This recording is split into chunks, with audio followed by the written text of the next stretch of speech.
দেখো এই মুহূর্তে আমরা হাতে পেলাম একটি স্কুলের ক্লাস 10 এর সেকেন্ড মিড টেস্ট অর্থাৎ দ্বিতীয় পর্যায়ক্রমিক মূল্যায়ন ইংলিশের কোশ্চেন পেপার। ফুল মার্কস তোমাদের হচ্ছে 40, সময় তোমাদের হচ্ছে 1 ঘন্টা 20 মিনিট।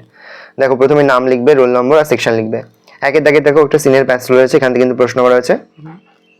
দেখো একের দাগে হচ্ছে choose the correct alternative to complete the following sentence. এখানে তিনটি প্রশ্ন দেওয়া হয়েছে, প্রশ্নের মান রয়েছে 1 করে 1 × 3 = 3। তারপরে 2 এর দাগে রয়েছে অ্যানসার দ্য ফলোইং কোশ্চেন্স, প্রশ্নের মান রয়েছে 2 করে 2 × 2 = 4। তারপরে দেখো 2 এর দাগে রয়েছে read the line above and answer the following questions.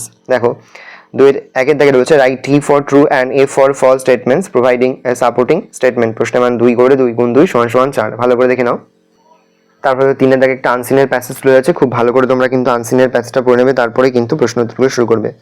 দেখো 3 এর 1 এর দাগে রয়েছে read the passage above and answer the following questions, প্রথমটা 1 তারপরে 2। তারপরে 2 এর দাগে রয়েছে দেখো complete the following sentence with information from the above passage. এখানে মোট 2টি দেওয়া রয়েছে, প্রশ্নের মান 1 করে 1 × 2 = 2। গ্রামার থেকে প্রশ্ন করে গ্রামার এন্ড ভোকাবুলারি থেকে দেখে নাও। 1 এর দাগে রয়েছে আর্টিকেল প্রিপোজিশন, প্রশ্নের মান হাফ করে হাফ × 4 = 2। তারপরে 5 এর দাগে ডু এস রাইট, এখানে 5টি দেওয়া রয়েছে, প্রশ্নের মান 1 করে 1 × 5 = 5। দেখে নাও ভালো করে। দেখো তারপরে তোমাদের 6 এর দাগে মোট 2টি প্রশ্ন দেওয়া রয়েছে, প্রশ্নের মান রয়েছে 1 করে 1 × 2 = 2।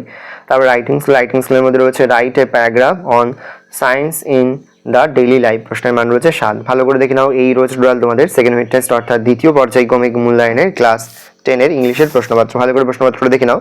যে মুহূর্তে আমরা বিভিন্ন স্কুলের প্রশ্নপত্র হাতে পাচ্ছি, সবার ফার্স্ট ভিডিওর মাধ্যমে কিন্তু আমরা তোমাদের কাছে তুলে ধরতে, তোমরা কিন্তু অবশ্যই আমাদের চ্যানেলটা সাবস্ক্রাইব করে রাখবে। দেখে নাও প্রশ্নপত্রটা।